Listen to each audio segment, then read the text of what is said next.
Assalamualaikum warahmatullahi wabarakatuh. Perkenalkan, saya Rahmat Azhar. Kami dari kelompok 4 ingin menjelaskan sedikit mengenai sistematika pengelolaan lingkungan terhadap lingkungan bisnis dari mata kuliah studi kelayakan bisnis. Baiklah, di sini saya langsung saja akan menjelaskan sedikit mengenai sistem pengelolaan lingkungan. Sistem pengelolaan lingkungan dapat diartikan sebagai integrasi dari struktur organisasi, wewenang dan tanggung jawab, mekanisme dan prosedur atau proses, praktek operasional dan sumber daya untuk implementasi pengelolaan lingkungan. Pengelolaan lingkungan meliputi segenap aspek fungsional pengelolaan untuk mengembangkan, mencapai dan menjaga kebijakan dan tujuan organisasi dalam isu-isu lingkungan hidup. Dan sistem pengelolaan lingkungan memberikan mekanisme untuk mencapai dan menunjukkan kinerja lingkungan yang baik melalui upaya pengendalian dampak lingkungan dari kegiatan, produk, dan jasa agar dapat mengimplementasikan secara efektif. Sistem pengelolaan lingkungan harus mencakup beberapa elemen utama sebagai berikut, yaitu satu, kebijakan lingkungan. Kebijakan lingkungan pernyataan tentang maksud kegiatan pengelolaan lingkungan dan prinsip-prinsip yang digunakan untuk mencapainya. 2. Perencanaan mencakup identifikasi aspek lingkungan dan persyaratan peraturan lingkungan hidup yang bersesuaian, penentuan tujuan, pencapaian, dan program pengelolaan. Dan 3. Implementasi. Implementasi mencakup struktur organisasi, wewenang dan tanggung jawab, pelatihan komunikasi, dokumentasi, pengendalian, dan dan tanggap darurat. Dan yang keempat, pemeriksaan reguler dan tindakan perbaikan mencakup pemantauan, pengukuran, dan audit. Terima kasih. AMDAL dalam pengelolaan lingkungan. Setiap kegiatan pembangunan secara potensial mempunyai dampak terhadap lingkungan. Dampak-dampak ini harus dipelajari untuk merencanakan upaya mitigasinya. Peraturan Pemerintah Nomor 51 Tahun 1993 tentang analisis mengenal dampak lingkungan menyatakan bahwa studi tersebut harus merupakan bagian dari studi kelayakan dan menghasilkan dokumen-dokumen sebagai berikut. Yang pertama adalah kerangka acuan yang memuat studi AMDAL yang dihasilkan dari proses pelingkupan. Yang kedua adalah analisis dampak lingkungan, yang merupakan inti studi AMDAL, memuat pembahasan yang rinci dan mendalam tentang studi terhadap dampak penting kegiatan yang diusulkan. Yang ketiga adalah rencana pengelolaan lingkungan, yang memuat usaha yang harus dilakukan untuk mitigasi setiap dampak lingkungan dari kegiatan yang diusulkan. Yang keempat adalah rencana pemantauan lingkungan, yang memuat rencana pemantauan dampak lingkungan yang akan timbul. RKL dan RPL merupakan persyaratan mandatori sebagai bagian kelengkapan dokumen AMDAL bagi kegiatan wajib AMDAL. Untuk kegiatan yang tidak wajib AMDAL, penanggulangan dampak lingkungan yang timbul memerlukan: yang pertama adalah upaya pengelolaan lingkungan, yang kedua adalah upaya pemantauan lingkungan, yang ketiga adalah pertanggungjawaban pelaksanaan audit antara auditor dan manajemen organisasi. Yang keempat adalah komunikasi temuan-temuan audit. Yang kelima adalah kompetensi audit. Yang keenam adalah bagian audit yang akan dilaksanakan.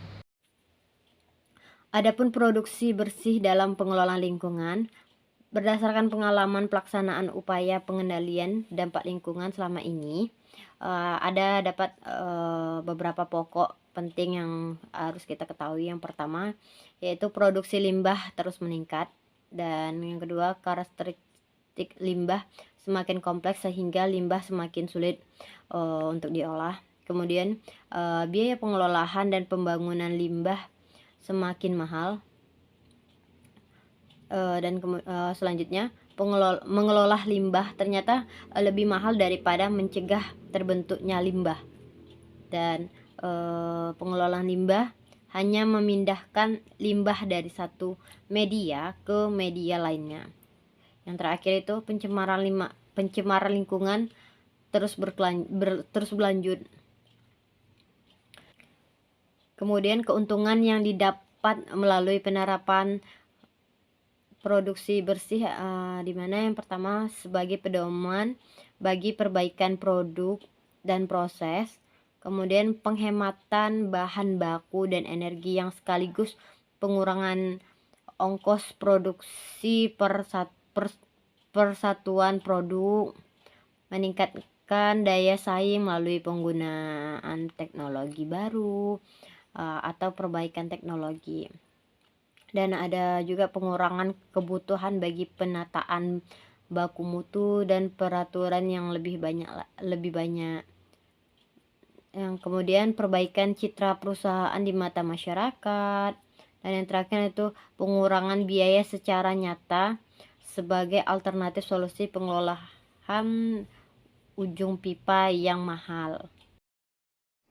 Isi laporan AMDAL. Pertama, dokumen rencana kelola lingkungan atau RKL.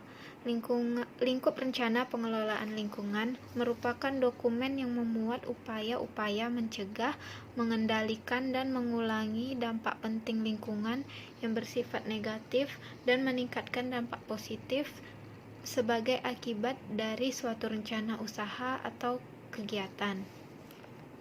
Mengikat dokumen AMDAL merupakan bagian dari studi kelayakan, maka dokumen RKL hanya akan bersifat memberikan pokok-pokok arahan, prinsip-prinsip, atau persyaratan untuk pencegahan, penanggulangan, atau pengendalian dampak.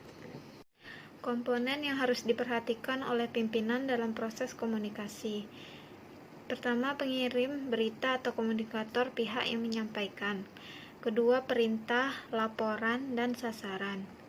Lalu penerima berita atau komunikan orang yang dituju. Keempat, berita yang disampaikan seperti perintah dan saran-saran. Lalu sarana yang dipergunakan untuk menyampaikan berita seperti tulisan, telepon, radio, dan televisi. Terakhir yaitu umpan balik atau tanggapan dan penerima berita. Implikasi pada studi kelayakan bisnis atau SKB. Berkenaan dengan permasalahan permintaan konsumen dan penawaran produsen serta bentuk-bentuk pasar, maka tugas analisis dalam melakukan studi kelayakan bisnis atau SKB dari aspek pasar hendaknya yang pertama, mampu menentukan produk atau jasa yang akan dijadikan benchmark bagi rancangan produk atau jasa yang akan dijual. Jika belum ada produk atau jasa yang beredar di pasar, maka rencana produk atau jasa dari studi ini akan menjadi pelopor di pasar. Yang kedua, mampu menentukan jenis pasar yang akan dipilih, baik dari sisi produsen maupun dari sisi konsumen. Dengan penentuan ini, maka manajemen selanjutnya akan mempersiapkan strategi dan kebijakannya. Yang ketiga, mampu melakukan analisis untuk dapat menentukan pergerakan permintaan konsumen akan produk yang akan dijual, serta pergerakan kemampuan para produsen dalam penawaran di pasar, baik untuk masa sekarang maupun untuk masa ke depan. Analisis dapat dilakukan dengan berbagai cara, baik secara kuantitatif maupun kualitatif. Secara kuantitatif, misalnya adalah dengan metode statistika berupa teknik